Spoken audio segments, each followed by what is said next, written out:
Thanks. Hey, anytime. Let's talk about that a little bit, Joe, because there are moments in there where you see it and you go, wow, that is a young Bruce Willis. There are certain moments where you've captured him completely, and yet you also have created an original character out of whole cloth. Talk about that process for you as an actor, how you got that done. Well, yeah, I mean, I'm not a good mimic, to be honest. I don't do good impressions or anything. Do your British accent. Do it. No. But, No, it's you don't want to hear it. He's not a good mimic. she would remind me on a daily basis. I can't do a good British When he was accent. like, morning, governor, and I was like, oh boy. Mary Poppins, stepping time. I think we found our next project. Reboot.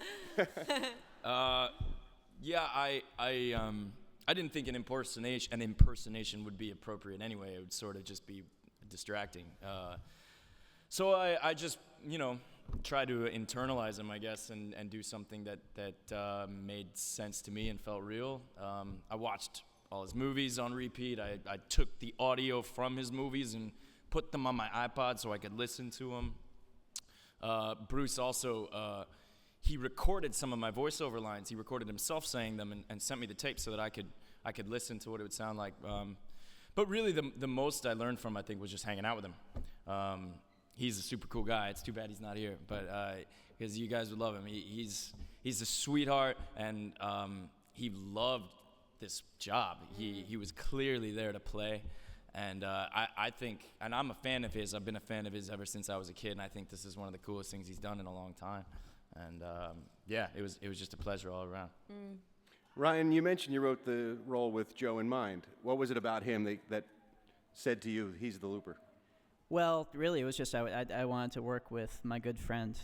I mean, we've stayed good friends since we made Brick together so many years ago. Oh. That's awesome. Thank you. Thanks. And we've just been dying to work together again. And it's always best to make movies with your friends. It's always best to work with your friends. And so, and I also knew that this role was going to call for that kind of extraordinary performance that we described before, and someone who is willing to throw themselves into this total transformation. And Joe, that's what he, that's what he loves to do, and that's what he's so good at. So it just made sense. Emily, what was it about the project that drew you to it? Why did you want to get involved? Well, the script initially was the first thing. I think I kind of signed on in my head after 30 pages, even without being given the part. I was like, I'm obviously doing this because it's incredible. And so I read it a few times before I met Rian, because it is rich in complexity, and in the emotion of the piece is so complex as well, and it's he writes in such a singular way. It's something that's not derived from anything else you've ever seen, and it's so exciting and rare when it happens. So I met Rian and kind of strong-armed him into giving it to me. Literally. Rian, I'm glad Jeff Daniels mentions this in the movie, but when you watch a time travel movie, there are those sort of loops that you get in your head where it's logically, and in terms of narrative, it's just almost insane to try to figure it out. It gets a little crazy. Yeah. You addressed that in the film. Was that a concern when you were writing and then shooting the film, was keeping all that stuff straight? Yeah, definitely, especially because the movie, it has a really, at the end of the day, it's not really about, unlike a great movie like Primer, for instance, where give it up for Primer, right?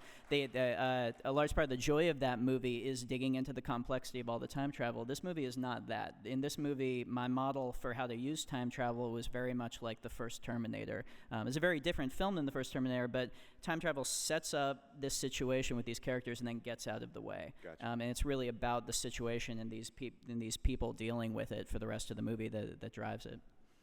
Hello, sir. What's your question? Hello. Are we recording?